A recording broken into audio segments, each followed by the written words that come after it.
ចាសួស្តីពុកម៉ែបងប្អូនអរគ្នាឥឡូវនេះមកធ្វើទឹកម្ហិចញ៉ាំជាមួយខ្ញុំបងប្អូនគ្នាបងប្អូនចាមុននឹងធ្វើយើងរៀបចំគ្រឿងផ្សំរបស់យើងមានដូចជាចាស្លឹកខ្ទឹមចាស្លឹកខ្ទឹមយើងហាន់ឲ្យវាម៉ត់ទូចបន្តិចទៅចាបន្ទាប់មក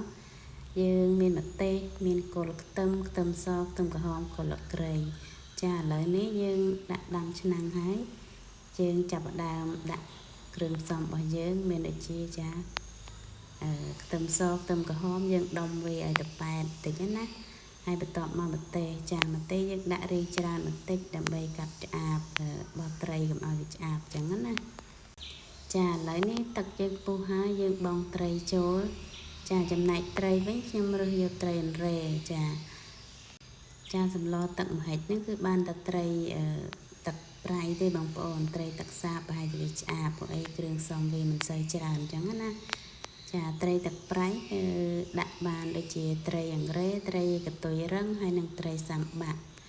ចាឥឡូវនេះយើងយកត្រីចេញហើយយើងផ្សំគ្រឿងរបស់យើង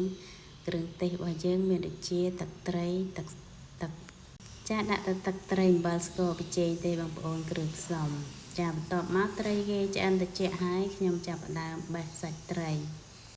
ចាខ្ញុំបេះសាច់ត្រីទុកម្លែកសិនខ្ញុំទៅមើលល្បាយនំបញ្ចុករបស់យើងគឺថាមិនចោលទេគឺថាល្ហុងឈូស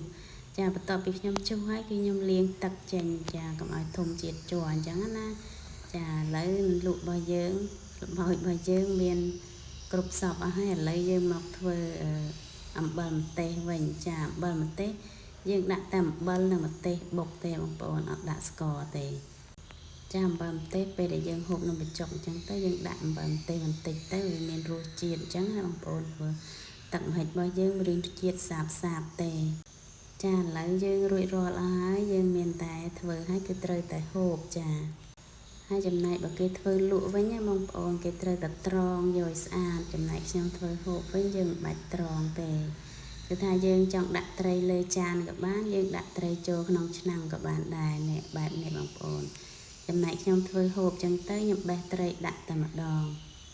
ហើយឥឡូវនេះយើងដួសដាក់ចានហើយគឺថាដាក់អំបិលម្ទេសបន្តិចទៅ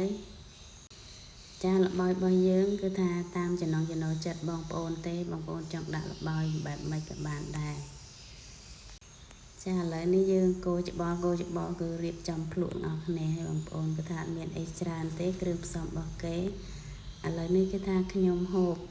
ចែកជូនបងប្អូនមើលហើយគេថាតំណងអត់ចឹងណាបងប្អូនចាតំណងមិនតំណងចាមើលតែមាត់នេះខ្ញុំក៏ដឹងហើយគេថាហូបបានឆ្ងាញ់មែនតែនគេថាមួយម៉ាត់គេថាធំមែនតែនចាឥឡូវនេះសាច់ត្រីពេញមួយមាត់តែម្ដងហើយវីដេអូខ្ញុំក៏មានតែប៉ុណ្្នឹងទេចាគ្រឿងផ្សំធ្វើទឹកម្ហិចរបស់យើងក៏មានតែប៉ុណ្្នឹងទេអត់មានអីច្រើនទេចាអរគុណ